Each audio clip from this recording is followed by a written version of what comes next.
Hi, I'm Sarah Thompson, and when asked to look at a marginalized group of students, I looked at the trauma-affected student and how we would help them.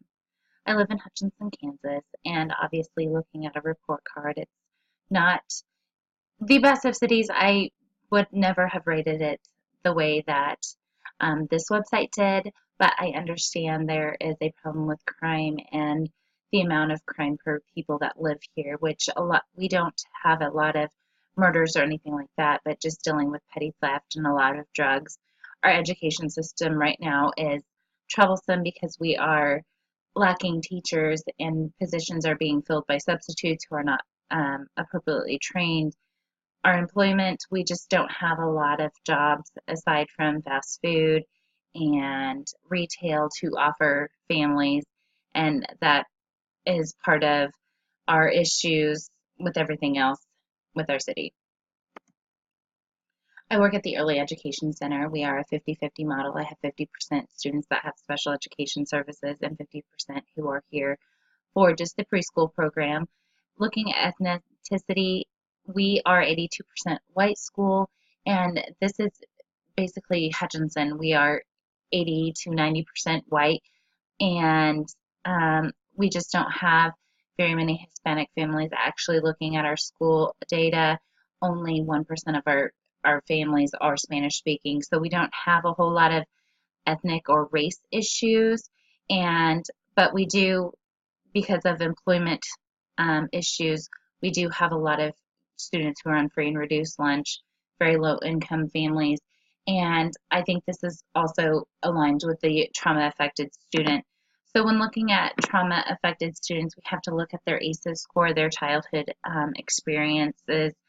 You know, have these kids ever been sworn at? Have they been physically abused with grabbing, hitting, objects being thrown at them? Have they been sexually abused? Do they feel unloved?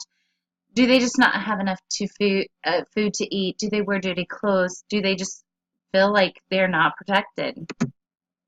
Also, a lot of our students have faced divorce or they don't know a parent for one reason or another. And also, you have to deal with the history of the parent as well. Is there spousal abuse, or has a parent ever been abused? Do they live with somebody who has a problem with drugs or alcohol? Is there a family member that's mentally ill or attempted suicide? Has anybody in their household gone to prison? I have dealt with many of these cases. No, has it have I ever seen an ACEs score put in front of me? No. But have I given IEP meetings to the Women's Correctional Facility? Yes. Have I been told about the police officers showing up at homes? Yes. Have I seen and reported childhood abuse? This would all be a yes. So these are the children that I look at. These are the kids that I focus on. And just helping, not the only focus. But every day in 100 small ways, our children ask, do you hear me? Do you see me? Do I matter? Their behavior often reflects in our response. And when children have these high ACEs scores, they tend to fight or flight. These are the kids that you see just trying to run away from situations or being very aggressive or non-responsive. They just freeze when you talk to them. They're resistant or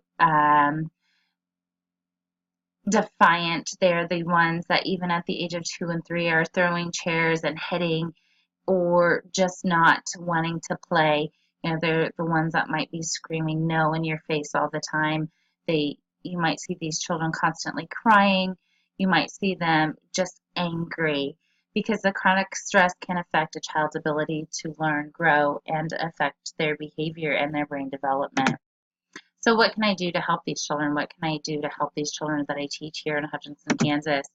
And my biggest key for helping these is to create a stable environment, build a relationship with these kids, let them know that I love them, stay calm and predictable. If I'm yelling at these kids, I am not getting to these kids. They have to see that I am who I am at all times. I have to be authentic so they know when they come to me, they're going to get a true response. I also have to allow them to make sure they have their own choices. They feel like they're a part in their decision making in their education or just in everyday choices, providing encouragement, telling them that they're doing well and they matter, but also giving them expectations at the same time, just telling them, I expect you to behave a certain way. And also helping, especially with my little ones, helping them to identify their emotions, letting them see, and helping them to explain, I see that you're angry, and let's figure out why. I see that you're sad, because this will just help them and help them create that environment that they need to live in and build that stronger relationship towards the school and their teachers. Children are our most valuable resources, so that we have to do everything that we can to help them and protect them. Thank you.